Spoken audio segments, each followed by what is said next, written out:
It was right here on May 24th in front of Robb Elementary when Angeli Gomez was handcuffed and told she had to cooperate by authorities.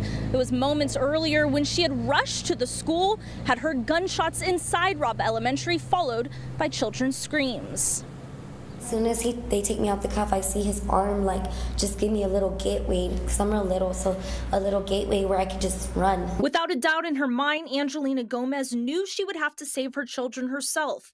She jumped a fence, began banging on a nearby door where her oldest son's teacher saw her. You already have a gateway out, so just might as well come out. If I'm gonna run out with him, y'all just come on too. Gomez safely gets her oldest son and some of his classmates out, then goes back for her youngest son, running around the school desperately searching for his classroom. At this moment, I'm jiggling the handle and I'm going pretty nuts, trying to get the door open, and it's not gonna open.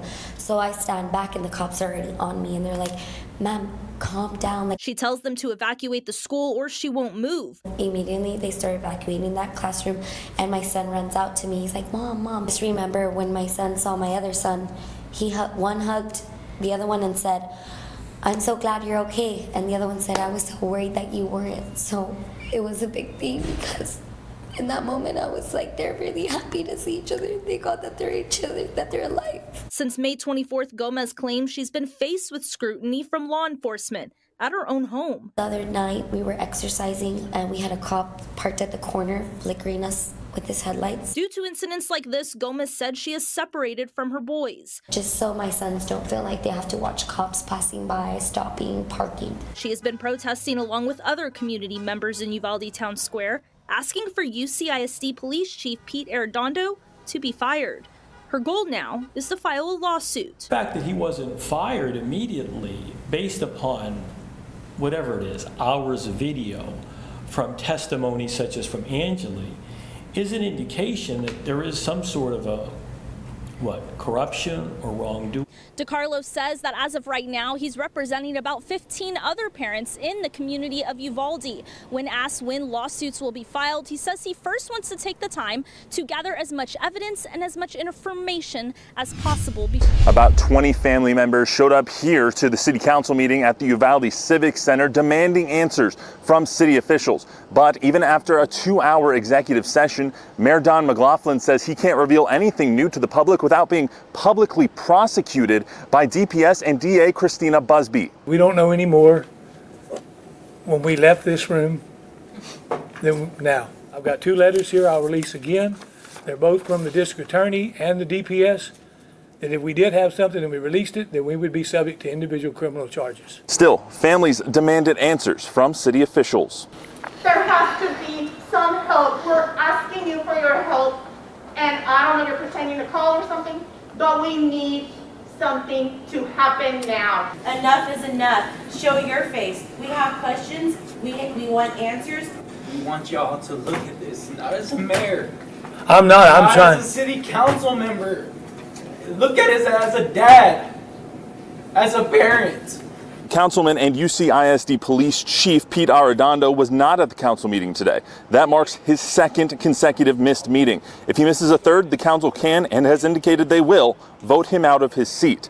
Right down the road from City Council, the Robb Investigative Committee met in executive session for most of the day. They interviewed 4 more witnesses, bringing their total over 7 meetings to 35 interviews. But they're being heavily scrutinized by the public for not having these meetings open for everyone to see. I think this is just wrong. We, the public, we are the people that are paying the taxes that fund them. We have a right to know when they failed so badly. Now, Chair of the committee, Dustin Burrows, says a preliminary report for their findings will be released in mid-July. Now, overall, still a lot of questions left unanswered here in Uvalde, and frustrations continuing to mount from the public and especially from the victims' families for not getting answers. Federal gun charges are still pending against a father and son who were taken into custody earlier this week.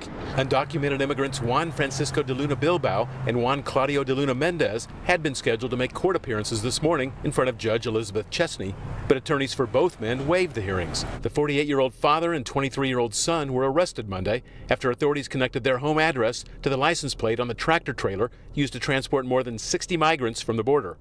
The refrigerated truck with no working air conditioning was abandoned on Quintana Road in southwest San Antonio, with 53 of the migrants inside the trailer now dead. I don't expect that he's going to be charged with any crime related to the trailer. The son's lawyer, Michael McCrum, insists his client is not involved in the migrants' deaths. My client, who's been here since 8 years old, had nothing to do with that trailer. Never seen it, never driven it, never been around it, doesn't know the people that they've arrested other than his father. He simply has nothing to do with that trailer. He and his father were arrested when police showed up at their house, and the son admitted to owning a gun. For now, they're both charged with illegal weapon possession, which carries a maximum penalty of 10 years in prison.